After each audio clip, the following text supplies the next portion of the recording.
আসসালামু আলাইকুম ভিউয়ার্স, কেমন আছেন সবাই? নিশ্চয়ই ভালো আছেন। এই তো চলে এসেছি আজকের ব্লগটি নিয়ে। দেখতে পাচ্ছেন এখানে মাংস। তা আমি এই যে চিকেন রান্না করব আলু দিয়ে।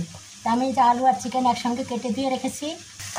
আর একটা কড়াইতে এই যে সমস্ত মশলা দিয়ে ভালোভাবে যে কষিয়ে নিয়েছি, পানি দিয়ে দুবার করে কষিয়ে নিয়েছি। আর এই তেলটা বেরিয়ে আসছে, মশলা কষা হয়ে গেছে, কাঁচা গন্ধটা আর নাই। এখন আমি কেটে রাখা চিকেনগুলো এর ভিতরে দিয়ে দেবো।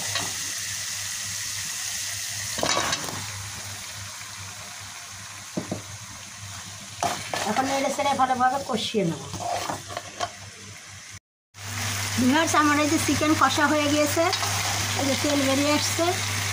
আমি এখন সিদ্ধ হওয়ার জন্য পানি দিয়ে দেবো। ফুটানো পানি দিয়ে দিলাম। ফুটানো পানি দিলে কালারটা সুন্দর থাকে। আর একটু পানি লাগবে, বেশি পানি লাগবে, বেশি ঝোল রাখবো না।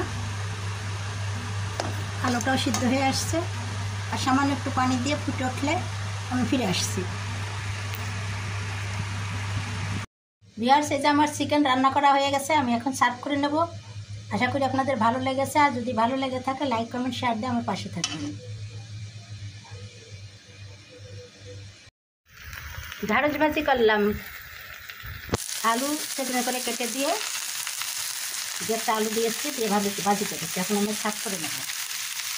ভিউয়ার্স, আমি এখন লাউ চিংড়ি রান্না করবো। লাউকে যে প্রেশার কুকারে এভাবে কেটে সিদ্ধ করে নিয়েছি। আর এখানে এই যে চিংড়ি মাছকে মশলাতে কষে নিয়েছি, এর ভিতরে এখন সিদ্ধ করা লাউগুলো ঢেলে দেবো।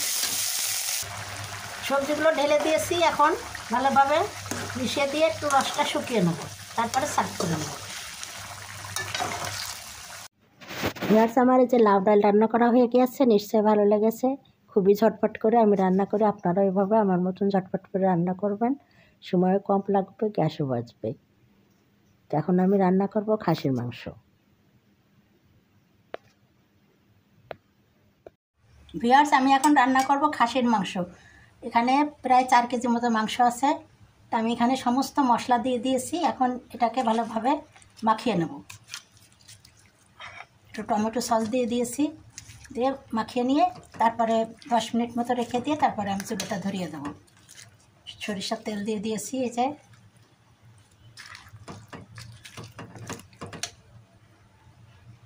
10 মিনিট পরে যে আমি ফিরে এসেছি। এখন আমি চুলোটা ধরিয়ে দেবো, কষা হয়ে গেলে আমি ফিরে আসছি। ভিউয়ার্স, যে মাংস কষা হয়ে গেছে, আমি কয়েকটি এই যে আস্ত রসুন দিয়ে দিলাম, দিয়ে সিদ্ধ হওয়ার জন্য একটু কষিয়ে নিয়ে সিদ্ধ হওয়ার জন্য পানি দিয়ে দেবো। ভিউয়ার্স, এই যে আমার মাংস রান্না করা হয়ে গেছে, আমি এখন সার্ভ করে নেব। আমি একটু বেরেস্তা উপর দিয়ে ছিটে দিয়েছি।